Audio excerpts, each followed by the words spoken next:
What's up, guys? Welcome back to my garage. This is Reese Motorsports, otherwise known as my humble two-car garage in north central Indiana. So anyways, I'm your host, Corey. Good to see you guys. Sorry it's been a couple of weeks, but as it turns out, doing a few videos a week when you work 40 plus hours, maybe 50 hours sometimes, second shift, and have a less than 1 year old son and a wife and lots of responsibilities.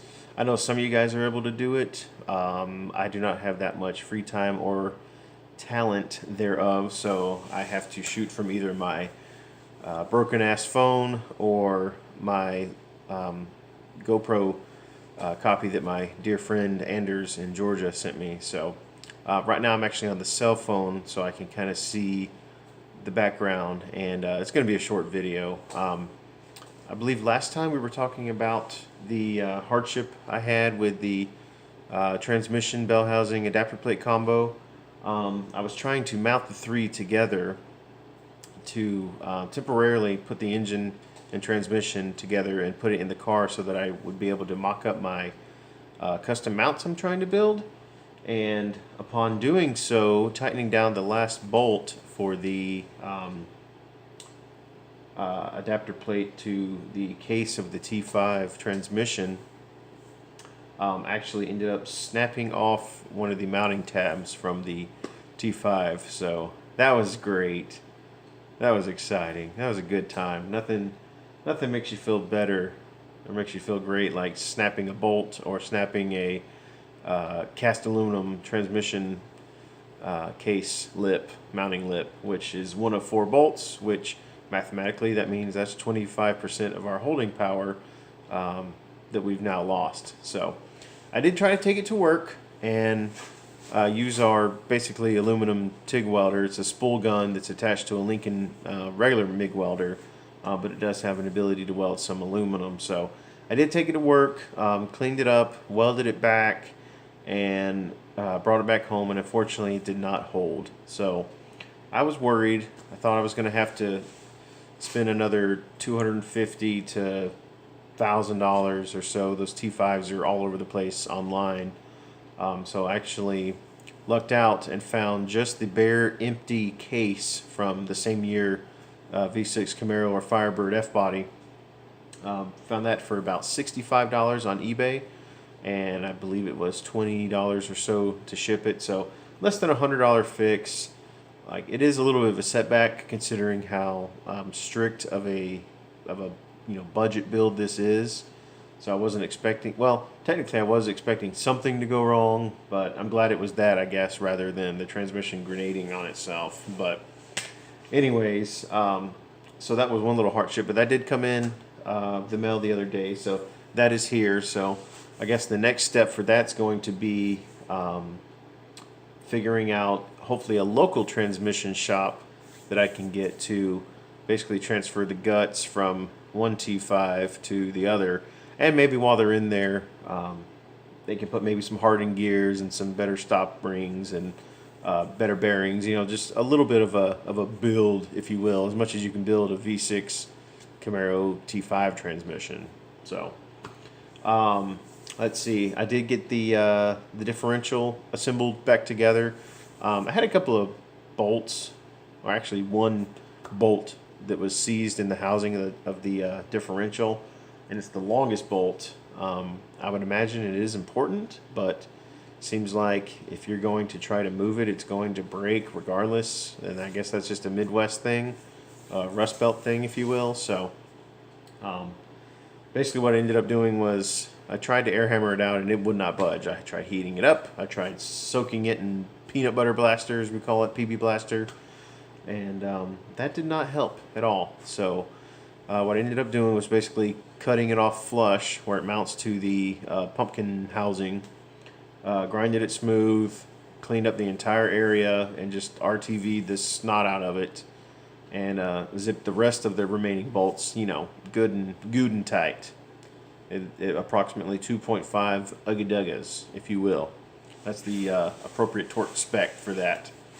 So I don't expect it to hold forever. I mean, it is going to be a V8 behind a dinky T5 behind an even dinkier GXL open diff that's been welded. So it's pretty much just to get the car moving, and hopefully can do some test slides, if you will, and we'll see how that goes. But all right, so then that was basically last week's update. This week's update was as I was contemplating how I was going to go about putting the diff back in, I noticed it is very like surface rusty and gross, so I wanted to clean that up. But the time that I get to work on the car never works out. So the time I get is like tonight was basically, my wife was pretty gracious. She granted me from when we put our son to bed at like 7:30 p.m. and it's almost 11:30 now, and this is like the longest I've got to be in the garage and work on a car in a while. So basically I spent last night hand wire brushing with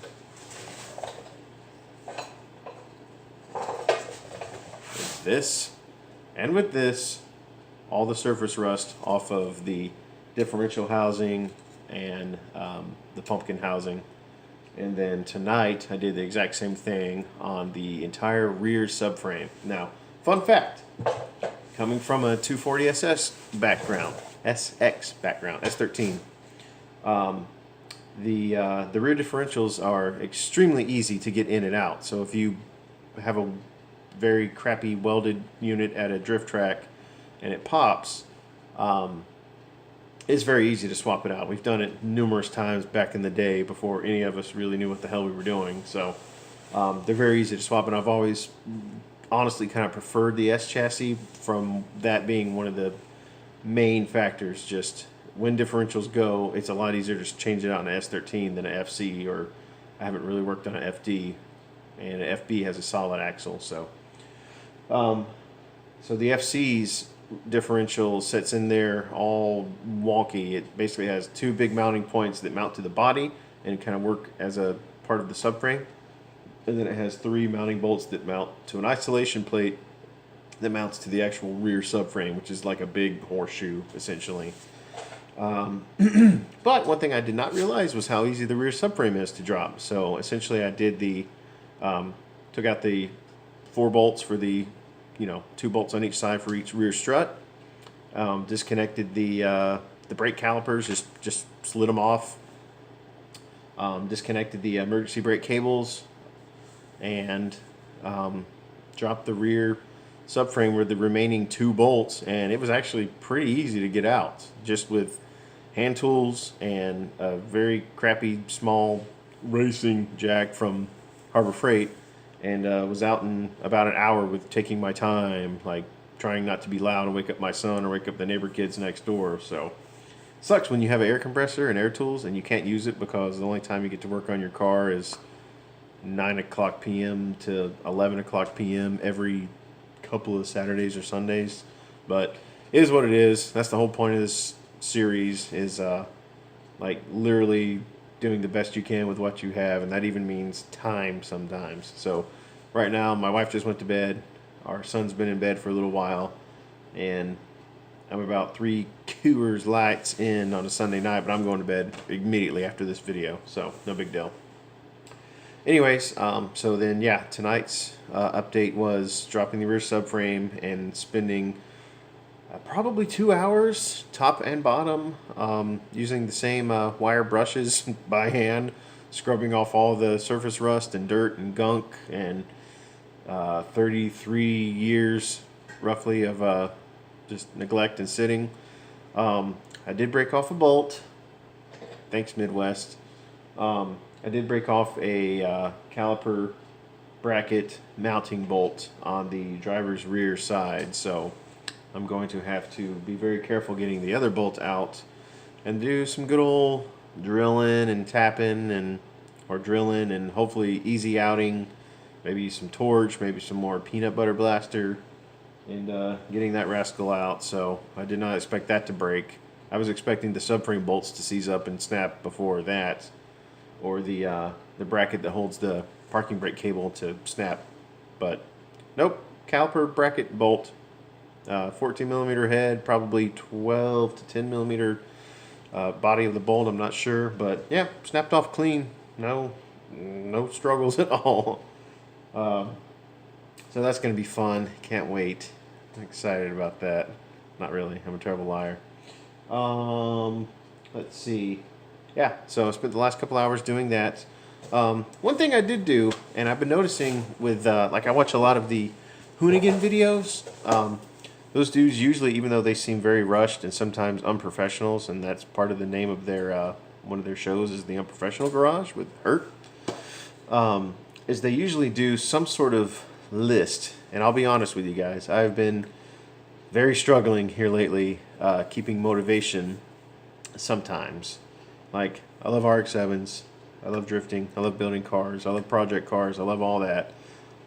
Sometimes I get very fickled, and then sometimes that fickleness gets mixed in with a little lack of motivation. So,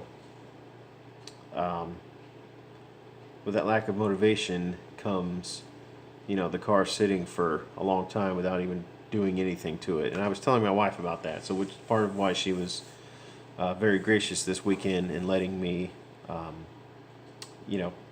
just grant me some time, just some alone time, garage time. Like, I really do need it. Like, it sounds really dumb and dorky, but this is my sanctuary. But anyways, so getting back to the point, so I did take it upon myself the other day to, I found a big blank white poster board of some teaching stuff that she left in our guest room closet, and a Sharpie, and I wrote out in no particular order everything that I could think of, at least at the time, to that the car needs to get running. So I dubbed it stage 1, so it needs to get running and rolling on the road, and then I'll add things to the list as time goes on and progression, and the car gets closer to actual roadworthy. So I'm going to show you this list right now. Hopefully you can see it. So here's the list. I'm not officially calling the car Franken 7, or that's probably not even spelled correctly, but it was very late at night. But anyways, so I wrote out the list, stage 1, no particular order, just wrote out things as they came to the top of my head. That way I could physically cross them off and mentally make that as a reminder that we are making progress. So just a quick rundown. I hadn't found the empty case for that transmission yet from breaking the mounting tab off. So first thing I wrote down was figure out a permanent trans solution. So, which I did. I found an empty T5 case on eBay, shipped it. It's here, so I can probably actually cross that one out. The next couple is just, and please excuse the chicken scratch, but the next couple is going to be make engine and trans mounts. We know that. We've talked about that like every episode. Reinstall the diff. I'm in the process of that right now. Fix rust spots on floorboard. There was 2 more rust spots underneath where the driver's seat goes, so I was able to cut those out the other day, and do the good old-fashioned, cut the holes out, match up the empty spots, trace it onto the cardboard, trace that onto my spare metal piece, cut it out, weld it in, paint it for now. So I did that, and then as I was looking around underneath and stuff, I found a few more areas on the rear, I guess you could say, not really quarter panels, but basically in front of the rear wheel, basically with the door shut. So I guess the B-pillar bottom underneath, I found a few more holes that I'm going to have to do a little bit more extensive rust repair, so I'm going to try the best I can. So that's still on the list, but I need to clean the residue and just little sticky black chunks left over from the sound deadening removal. And then I want to paint the interior either a satin black, gloss black, or something not too crazy, but I don't want it to be just, scratched up bare metal that surface rusts all the time. With the rear subframe out of the car right now, this is going to be a little bit more doable, but I need to do new brake lines and new fuel lines. And then, of course, with this LS setup, according to the research I've done at least, everyone recommends running a C5. The fuel pressure, or the fuel filter, actually doubles as a fuel pressure regulator, and it's not a very expensive piece, so I've just kind of put that in parentheses that I need to make new brake lines, new fuel lines, and basically figure out a way to mount that C5 fuel filter and fuel pressure regulator combo. Then, of course, I'm going to have to do new brakes. I'm going to do cross-drilled and slotted rotors, probably hawk pads, and some sort of decent stainless brake lines. Also, I need to, for some of the engine things, I'm going to need to figure out a header solution. I think I'm going to try some of the S10 slash S15 Sonoma LS swap headers. They're very inexpensive on eBay, and being a street car, drift car, that means occasionally you're going to wear out a clutch and you're going to have to do some changes. You might even have to do it at the track, God forbid. And long tubes sound great and give you more horsepower and torque, especially high end. But shorties are going to be a lot more user friendly because you can just drop the flange. Most of the catback is going to be attached to that. So you can basically drop the exhaust, get it out of the way, and do what you need to do transmission wise, bolt it back up, and you're good to go. So I'm basically going to be using shorty swap headers. So I'm going to have to order those. And I think they're only like $105 on eBay. So they're not bad. And a lot of things for this car are going to be eBay parts. I'm just telling you right now. So don't flag, don't flame, don't hate. It's all I can afford. It's the best I can do. I'm going to try to make the most educated decisions I can and hopefully use used name brand parts when I can find them. So intake I've been looking for, and I found several. I just don't have the money for it right this second. But LS6 intake combos, which is usually the plastic intake manifold, the fuel rails, the throttle body, and the injectors, and you can usually get them for around $300 to $400 used on eBay. I do have a connection in Georgia. One of my brother's good friends that actually built his C6. He does side jobs, and he has a lot of leftover LS parts, so I will be hitting him up for either LS1 or LS6 cathedral port, intake manifold, fuel rails, fuel injectors, and throttle body. And then, of course, once the engine is in and mounted, I will have to do an intake tube. I have one Corbeau fixed back seat that I'm going to be using, so I will need to get a seat rail for that. And then for the passenger seat, I'll probably just use the stock seat that came out of it for a while. Maybe some sort of harnesses. I will have to do some gauges. So I'll try to figure out what's the best cost-effective means of putting in some aftermarket gauges.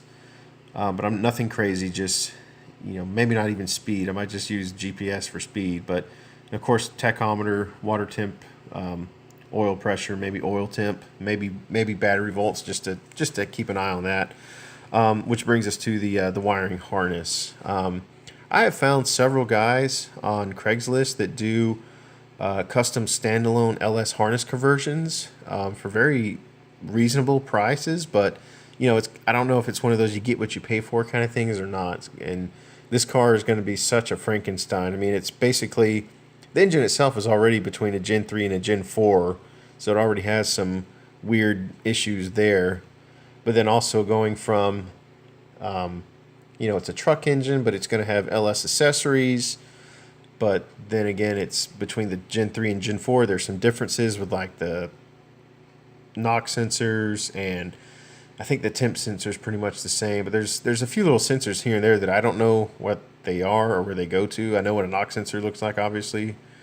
But there's a few more that I'm not really sure of that we'll have to figure that out. But anyways, when I shortly into the project, I went ahead and swapped out the power steering rack for a manual steering rack from a gentleman I found on Craigslist or Facebook one, I forget. But anyways, I purchased a complete manual steering rack. It was not a depowered power rack, but it was a genuine OEM takeoff manual steering rack for an FC chassis. So I swapped that in right away just because, the whole purpose of this car is to be simple, to be inexpensive, to be fun, to be cheap, and to be lightweight, even with a V8 on the front axle. So any way I could cut weight, I'm planning to. So we're dropping power steering.